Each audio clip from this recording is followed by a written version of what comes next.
Lawmakers in Alabama have signed into law, or I should say passed, a bill that would regulate abortion clinics much like sexual predators.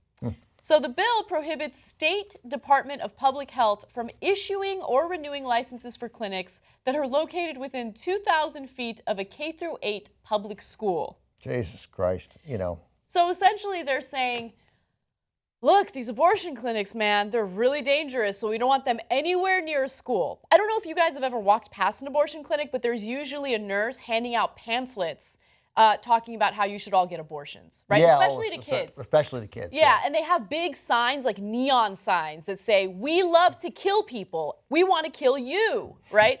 In fact, oftentimes they do target kids. And I mean, it's so fucking stupid. It's so stupid. Have you ever walked by an abortion clinic? Okay, look at images. Most times you don't know. You don't know. There's no signage. There's no nothing. There's right. Abortion clinics are usually very discreet. And also, if your child walks by an abortion clinic, they're not going to be murdered. It doesn't work that way. They're not going to be preyed upon. It's just so stupid. It's the same as our last story. First of all, I guarantee you that many of the same supporters, this is the state of Alabama?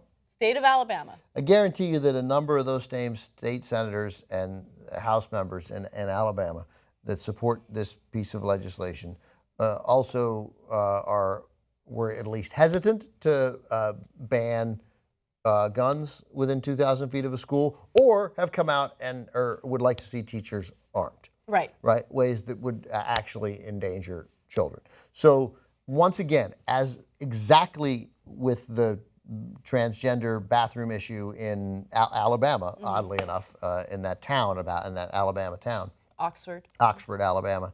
Here is the same thing. It's a made-up issue. This is an issue that has nothing to do with the safety, zero to do with the safety of any child, and is solely about restricting the rights of women in Alabama to get a safe abortion. That's what they want to stop. They want to stop all abortion in Alabama. It is nothing else. Covering this in any other way is dishonest, inauthentic,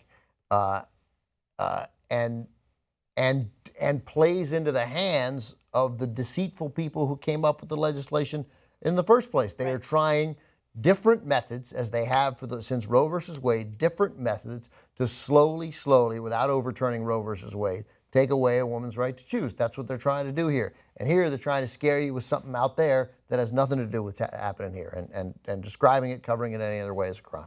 So Governor Robert Bentley is expected to sign it into law. Oh, thank goodness. And so what kind of impact is this going to have on clinics within the state? They should start closing the schools instead of the clinics.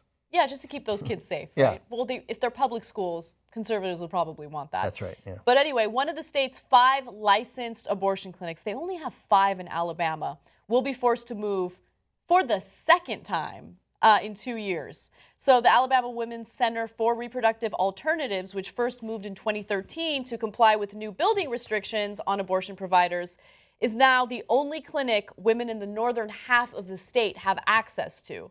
So they're essentially shutting that, this would essentially force them to move or force them to shut down. How can the Supreme Court because this is obviously an undue burden. This is obviously an undue burden. Is it a consistent undue burden? What we should do here is use it to be like, okay, great. Then no matter where they move, we should be like, okay, build a school near there and we'll move it again. Yeah. Just make Alabama finally Alabama be like, oh, we have too many schools. And they're all great. They're all brand new and they're all shiny. That is an interesting idea, though, that this would lead to the construction of more schools. All of a sudden, conservatives are like, hey, we need to allocate funds for public education. Right. They found 5 spaces for 5 new clinics. Build schools.